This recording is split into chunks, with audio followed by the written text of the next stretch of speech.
Today marks the 25th anniversary of the deadly Tiananmen Square massacre in China. Sometimes referred to as the June 4th massacre, the Chinese army cracked down on pro-democracy student protesters in and around the Tiananmen Square section of central Beijing. Estimates are that hundreds and maybe even several thousand people were killed in what is considered to be one of the bloodiest government-sanctioned crackdowns in history. In an enduring image that still stands as a powerful symbol for democracy 25 years later, a lone protester stood in front of several Chinese army tanks and armored vehicles as they were firing upon protesters. Still censored by China's ruling Communist Party, the photograph of the Tank Man, as he has been called, was taken by Associated Press photographer Jeff Whiter just before noon on June 5, 1989, and is one of the most memorable photographs ever taken.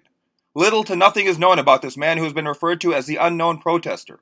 A South Korean news agency once reported that he is still alive after escaping China for Taiwan, and goes by the name Wang Weilin to protect himself from danger, but this has never been confirmed. Carrying two shopping bags, he walked directly in front of the tanks and looked directly towards them. As the first tank tried to move around him, he kept walking into its path. He then climbed onto the tank trying to communicate with the Chinese army. After climbing back down, he ran into the path of the tank again. He was finally taken away by two men. There are varying accounts as to whether these two men were Chinese army personnel or concerned onlookers. For pro-democracy and human rights activists around the world, he is regarded as the greatest Chinaman to have ever lived.